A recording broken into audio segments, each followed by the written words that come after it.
इश्क इबादत के जैसा है, कैसे तुम्हें दिखाएं। कभी कभार तो आपकी खिदमत करने का मौका मिलता है तो कर लेने दीजिए ना। आपको याद नहीं है बचपन में आप इसी तरह मुझे अपने हाथ से खाना खिलाते थे, तो जब आप बड़े होकर ये कर सकते हैं तो मैं नहीं कर सकता? तो तुम बचपन के एहसान लुटा रहे हो। एहसान नहीं होता रहा अब्बू जान, सवाब कमा रहा हूं, सवाब कमा लेने दीजिए। आइए आ जाए जी, आए।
नहीं क्या हो रहा है मुझे, पुरानी बातें सोच सोच के पागल हो रहा हूं मैं। कैसे संभालूंगा इस सारी जिम्मेदारियां। क्या हालत बना रखी है तुमने? क्या अपने आप को खत्म करना है? तुम इस तरह नहीं देख सकती। पता है मैं आज अब्बू की कब्र पे गया तो मुझे क्या एहसास हुआ कि मैंने इस शख्स को मायूस किया है, वो शख्स जो मुझ पे सबसे ज्यादा भरोसा करता। मैं कैसे उनकी जगह लूं? मैं कैसे यहाँ के लोगों का ख्याल करूंगा? जिम्मेदारी संभालनी है ना, अपनी जात से शुरू करो, दूसरों से नहीं। थोड़ी हिम्मत से काम लो। मुझे देखो, मैं भी तो हिम्मत कर रही हूं। तुमने संभालना है हमें, मुझे, अपने भाइयों को तुमने ख्याल रखना है। जो खुद तर्स के काबिल हो वो किसी का क्या ख्याल करेगा? ये तुम्हारे अंदर का गम बोल रहा है। आहिस्ता आहिस्ता देखना, सब कुछ ठीक हो जाएगा। तुम अकेले नहीं हो। हर फिक्र इस वक्त छोड़ दो। मैं हूं, मैं जिंदा हूं, मैं सब कुछ संभाल लूंगी। बस मुझे मेरे पहले वाला शहराम वापस कर दो। मुझे और कुछ नहीं चाहिए।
सर।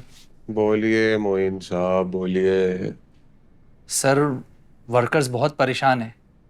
मशीनों के कुछ पार्ट्स बिल्कुल ख़राब हो गए और अगर उन्हें नहीं तब्दील किया गया तो बंद करनी पड़ेगी मशीन तो बंद कर दीजिए, लेकिन इस तरह ये मुझसे पैसे लूटने के तरीके ना आजमाना भी बंद कर दीजिए। अभी कुछ दिनों पहले दिए तो थे मशीन के पैसे, क्या हुआ उसका? सर मशीन तो मशीन है, खराब हो गई तो वो इन सब दिख रहा है मुझे। ऐसी परेशान नहीं रहते थे अब्बू जान, ठीक ठाक मिलके लूट रहे हैं आप लोग इस फैक्ट्री को। सर अगर आकर आप खुद देख लें मैं क्यों आकर देखूंगा? नौकर हूं मैं या मालिक हूं? जाइए यहां से, मूड खराब कर दिया आपने।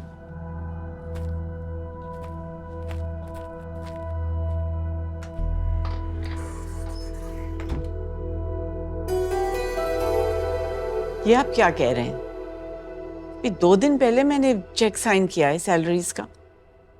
लेकिन मैडम हमें तो अभी तक कुछ भी नहीं मिला। आपको गलत फहमी हुई है, ऑफिस में ही कहीं होगा। ऊपर से ये नए मसले, खर्चे बढ़ते ही जा रहे हैं। इतनी कमाई हो नहीं रही जितना हम लगा रहे हैं। इससे तो बेहतर है कि मैं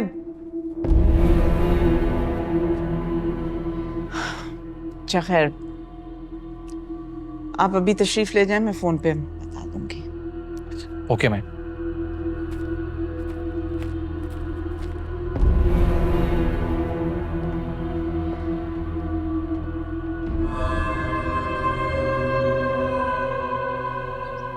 तुम्हें ये सब करने की जरूरत नहीं है नूरी। मैं कोशिश कर रहा हूं कि हालात संभल जाएं। अम्मा अक्सर दादी जान का एक किस्सा दोहराया करती हैं। कहती हैं कि जिस दिन मैं पैदा हुई थी ना, उस वक्त आप नमाज पढ़ रहे थे, सजदे में थे, और जब दादी जान ने आपको आकर बताया कि बेटी हुई है तब आप इतना रोए थे खुशी से, और आपने अल्लाह ताला का शुक्र भी अदा किया था। लेकिन ऐसा लगता है जैसे उस दिन के बाद से अब तक आपको मेरे आने की कोई खुशी महसूस नहीं हुई है। जैसे वो पहले और आखिरी बार था जब मैं आपकी खुशी की वजह बनी थी। ज्यादा कुछ तो नहीं कर सकती, लेकिन कुछ तो कर सकती हूँ ना, कर लेने दीजिए।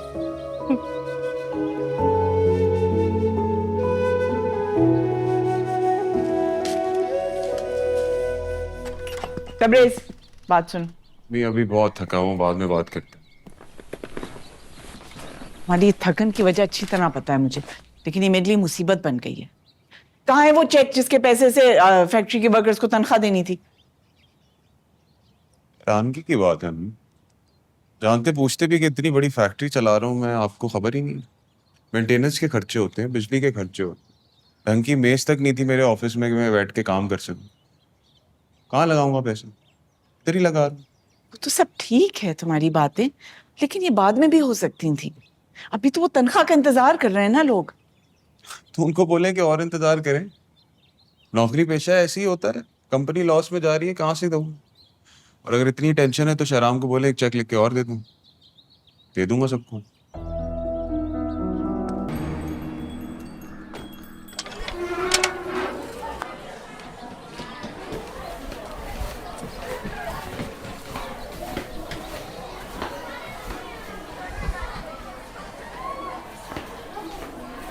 ये कितनी दफा तुम अपनी बुक भूल कर जाओगे? हाँ चलो कोई बात नहीं, अब रखो मेरे सामने ताकि तुम्हें याद रहे।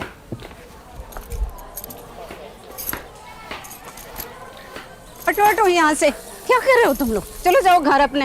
अस्सलाम वालेकुम अब्बा। वालेकुम अस्सलाम।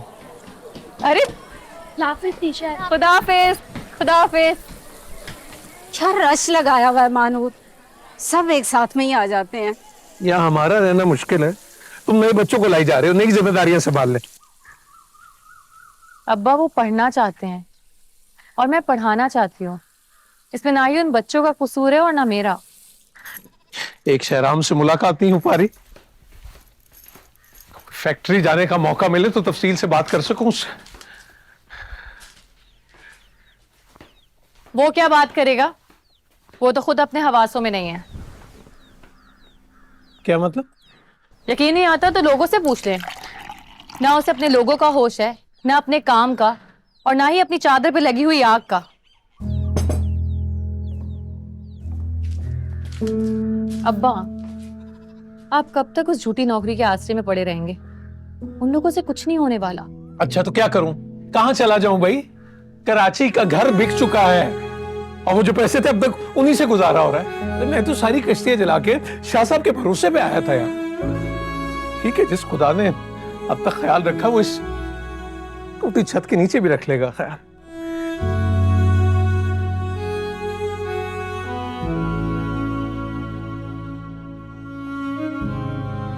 आयशा बेटा, अगर तुमने कोई पढ़ाई खत्म कर लिया तो मेरे साथ भी बैठा दो।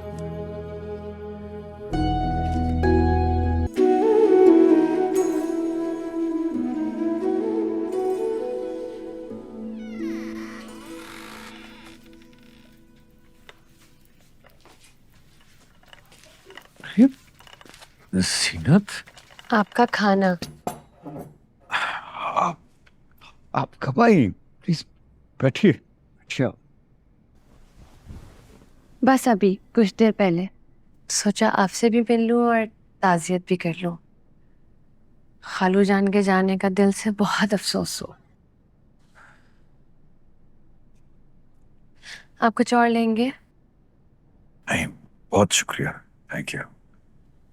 शहराम, मैं जानती हूँ आप किस चीज से गुजर रहे हैं, कि फीलिंग्स क्या हैं और आप पर क्या कुछ गुजर रहा है। यकीन जाने मैं भी इसी चीज से गुजरी हूँ। और वक्त है ना, आहिस्ता आहिस्ता सब भुला देता है। Everything will be alright. Thank you.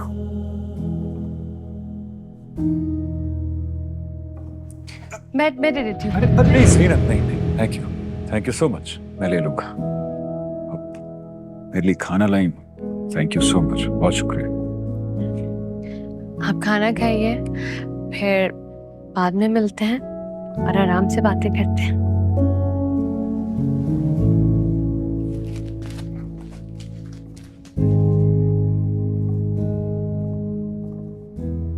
Hashim, Hashim! जी शहराम साहब। कहां थे तुम? वो बेगम साहिबा ने किसी काम से भेजा था। कितनी दफा मैंने तुम्हें कहा है कि मेरा काम तुम्हारे अलावा कोई नहीं करेगा। मेहमान है ये वो हमारे घर, उसका क्या काम है कि खाने की ट्रे लेके मेरे कमरे में आए? तुम्हें पता है मुझे ये सब नहीं पसंद। आइंदा तुम्हारे अलावा मेरा काम कोई नहीं करेगा, समझ आई तुम्हें? जी बेहतर। अब जाओ।